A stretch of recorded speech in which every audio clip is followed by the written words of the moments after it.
Supreme court में इमरान खान की दरख्वास्त ज़मानत के ऊपर आज इमरान खान के वकील सलमान सफ्दर ने दलाइल दिए और सुप्रीम कोर्ट ने नोटिस कर दिया है रियासत को और वजारत दाखिला FIA को तमाम फ़रीक़ैन को कि वो आएँ और इसके ऊपर जवाब जमा करवाएँ। इमरान खान के वकील ये सलमान सफ्दर इस वक्त आप देख सकते हैं कोर्ट रूम के बाहर खड़े हैं, लोगों से मिल रहे हैं और उनकी वकला की टीम मौजूद है, सहाफ़ियों की एक बहुत बड़ी तादाद मौजूद है।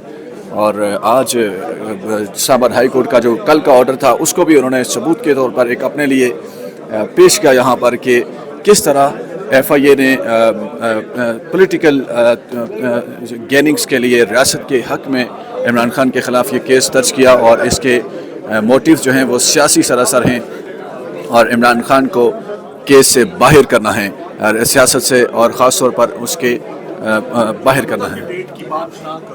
क्या कहेंगे सलमान साहब आज की हेयरिंग? आज की हेयरिंग बड़ी तफसीली हेयरिंग थी। मैं समझता हूँ कि ऑनरेबल सुप्रीम कोर्ट भी केस ऑफ फर्स्ट इम्प्रेशन था, साइफर को समझना चाहती थी, एलिगेशंस को समझना चाहती थी, एविडेंस को समझना चाहती थी, बेल की ग्राउंड्स को समझना चाहती थी और आज काफ़ी तफसीली हेयरिंग हुई है। एक्सपेक्टेशन से ज़्यादा इन डेप्थ उन्होंने आज सुना है, अंडरस्टैंड किया है और हमारी तमाम कंटेंशंस को नोट किया कि हम किन ग्राउंड्स पर ज़मानत की इस्तदा कर रहे हैं। आपको ये मालूम ही है कि कल इस्लामाबाद हाई कोर्ट से ऑलरेडी पूरे का पूरा ट्रायल जो है वो कलअदम हो चुका है, तमाम एविडेंस जो रिकॉर्ड हो चुका है वो दोबारा रिवर्स होगा क्योंकि वो इन जेल ट्रायल हो रहा था। सो आज बेल एप्लीकेशन पे खान साहब के नोटिस हो गया है। अब इंशाल्लाह इसकी आने वाले दिन में मैं समझता हूँ कि हेयरिंग आएगी और हम बहुत पुरुमीद है कि इस ज़मानत का केस और सुप्रीम कोर्ट से इंशाल्लाह ये ज़मानत हो जाएगी। समाअत के आगाज़ पर इस तरह लग रहा था कि जैसे शायद नोटिस नहीं होंगे कोर्ट की तरफ से, खास तौर पर जब आपने कहा कि बिल्कुल ये ऑफेंस है साइफर को जो है कम्युनिकेट करना है आप, तो उसके बाद फिर किन पॉइंट्स के ऊपर कोर्ट को आपने कन्विंस किया? देखिए वो वकील का काम होता है कन्विंस करना और ये हमें जो क्वेश्चंस पूछे जाते हैं ये इसलिए नहीं होते कि इस पर नोटिस नहीं करने हैं, वो सवाल बाज़ इसलिए भी किए जाते हैं, आप इस बात को समझें। ये मैं आपके सवाल को बड़ा सिंप्लीफाई कर देता हूँ।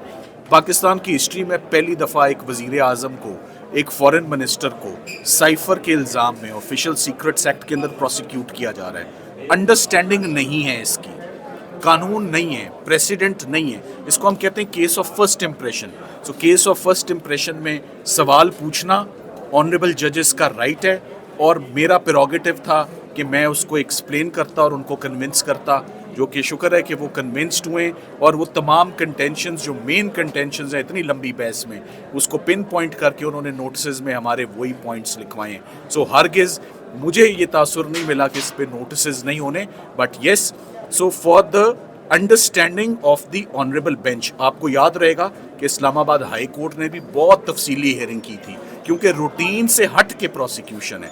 इमरान खान साहब की सारी प्रोसिक्यूशंस ये रूटीन से हट के हैं, चाहे वो तोशा खाना हो, चाहे वो फॉरेन फंडिंग हो, चाहे वो साइफर हो। इससे पहले ऐसी प्रोसिक्यूशंस कभी हुई नहीं है। तो जो पहला इंप्रेशन होता है, पहली प्रोसिक्यूशन होती है, उसमें टाइम भी लगता है। Thank you. कोर्ट ने आपको आज नोटिस तो किया, आप खुद कह रहे हैं कि आप कन्विंस्ड हुए, आपके आर्गूमेंट से कोर्ट नजर आई जिस वजह से उन्होंने ऑर्डर में लिखवाई भी जो आपके सबमिशंस थी।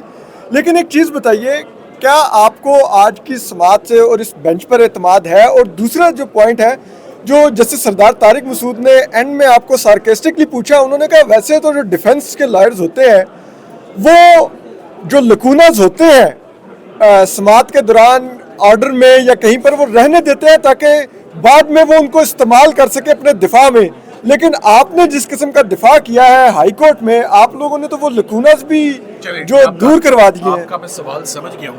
पहली बात, आपके सवाल का जवाब है 100% एतमाद and confidence in the honourable bench. Sardar Tariq Masood साहब जो हेड कर रहे हैं उनसे ज़्यादा फौजदारी को कोई समझ नहीं सकता।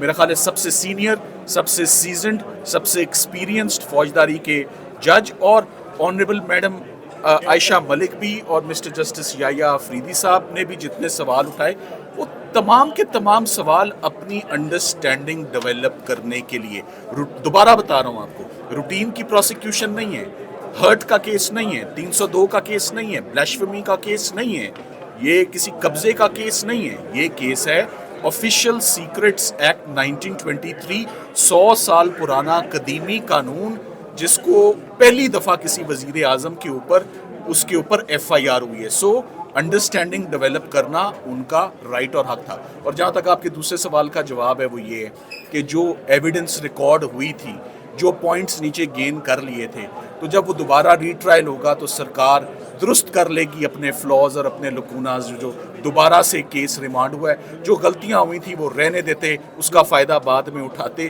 بہرحال پر میں سمجھتا ہوں کہ وہ جیل ٹرائل ایک انفیئر ٹرائل تھا. آج میں سپریم کورٹ سے نکلا ہوں تو آپ مجھ سے سوال پوچھ رہے ہیں نا کہ اندر یہ ہوا. جیل ٹرائل کے اندر آپ اندر نہیں ہیں, آپ کو نہیں معلوم کہ اندر کیا ہو رہا ہے, کتنی تیزی سے وہ ٹرائل چل رہا تھا, کتنی ناانصافی ہو رہی تھی. اوپن ٹرائل ہوگا, آپ کو بھی پتا ہوگا کیا ہو رہا ہے, ہمیں بھی پتا ہوگا کیا ہو رہا ہے. سو اوپن ٹرائل کروانا ہماری ضرورت تھی. سلمان صاحب, اب اگر ایک بار پھر سے جیل کے اندر ٹرائل, اوپن ٹرائل جیل کے اندر شروع کر دیا جاتا ہے, آج یا کل شروع کر دیا جاتا ہے دوبارہ سے نئے سرے سے, تو اس کے اوپر آپ کی کیا ٹیک؟ میرا خیال ہے کہ یہ آپ سوال سلمان اکرم راجہ صاحب سے پوچھیں. یقیناً اگر دوبارہ شروع ہوتا ہے ٹرائل, اوپن ٹرائل ہونا چاہیے. آفیشیل سیکرٹس ایکٹ ابھی اس کا جامع فیصلہ آنے والا ہے, شارٹ آرڈر ابھی آیا ہے.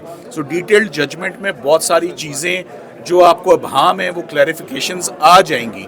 مگر میں یہی ہم چاہتے ہیں, یہی انسسٹ کریں گے کہ 1.5 سال میں بھی عمران خان صاحب جیلوں آتے رہے, عدالتوں میں پیش ہوتے رہے, سیکیورٹی تھریٹس تھے, رسک تھا, کوئی کنسیشن نہیں تھی. آج بھی جیسے آپ نے کہا عمران خان صاحب کے لیے کوئی کنسیشن نہیں ہوگی, ویسے ہی ٹریٹ ہوں گے جیسے عام سٹیزنز. بالکل ٹھیک ہے, ایسے ہی ہونا چاہیے. ان کی تاریخ باری پر ہی آئے گی. آج کیس بھی باری پر ہی آرگیو کیا. سو جیسے پہلے آ رہے تھے عدالتوں میں ویسے ہی اب آئیں, عام ایکیوزڈ کی طرح, عام سٹیزن کی طرح, عام جیسے کرمنل پروسیجر کورٹ ہر ٹرائل کو ٹریٹ کرتی ہے. عمران خان صاحب کا بھی trial, open trial, in public trial ہونا چاہیے. آفیشیل سیکرٹس ایکٹ کی کوئی ممانعت نہیں ہے. تو آپ اگر جیل کے اندر ہی ٹرائل ہو لیکن اوپن ہو تو آپ کو کوئی اعتراض نہیں ہے؟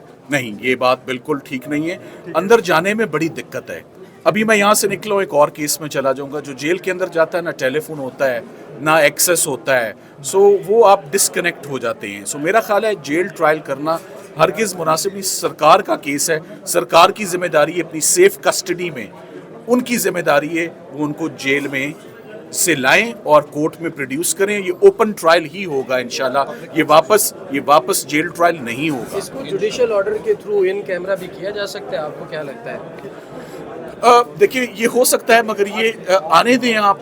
جو ڈیٹیلڈ جو فیصلہ ہے, ابھی تو صرف 3 صفحے آئے ہیں, جس میں 3 صفحوں میں آپ کو ابھی تک یہ پتہ لگ گیا ہے کہ جو نوٹیفیکیشن درمیان میں بھی آیا وہ بھی کل عدم قرار دیا گیا.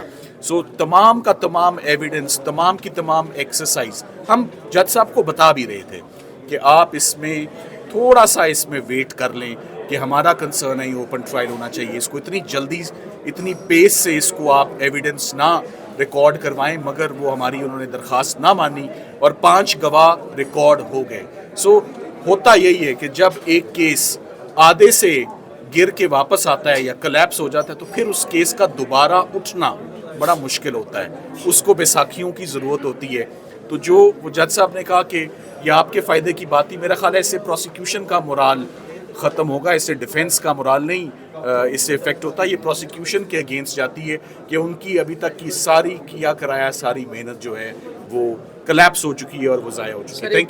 ایک چیز اور بتا دیجیے گا, یہ کالعدم قرار دے دیا گیا سارا جیل ٹرائل, لیکن 29 اگست کے بعد عمران خان جیل کے اندر موجود ہیں. ٹرائل کالعدم ہو چکا ہے, لیکن اتنا عرصہ ان کے اندر رہنے کا حساب کتاب دے سکتا ہے کوئی بندہ؟ یہ فیئر چیز تھی, اس کو کس نظر سے آپ سے دیکھیں, کرمنل جسٹس سسٹم میں کوئی کمپنسیشن نہیں ہوتی ہے for miss carriages of justice. آج دن تک نہیں ہوئے.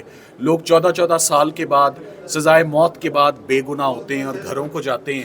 نہ ان کی کوئی کیریئر ان کا تباہ ہو چکا ہوتا ہے, فیملی ان کی ڈسٹرب ہو چکی ہوتی ہے, بچے ان کے جوان ہو چکے ہوتے ہیں.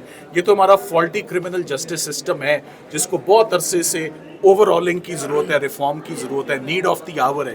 سو کچھ پولیٹیکل وکٹمائزیشن سے دھیان ہٹے گا تو فوجداری اور ملک کے کرمنل جسٹس سسٹم پہ دھیان آئے گا نا کہ اس کو کیسے. سو آپ کے سوال کا جواب, کوئی کمپنسیشن نہیں ہے اس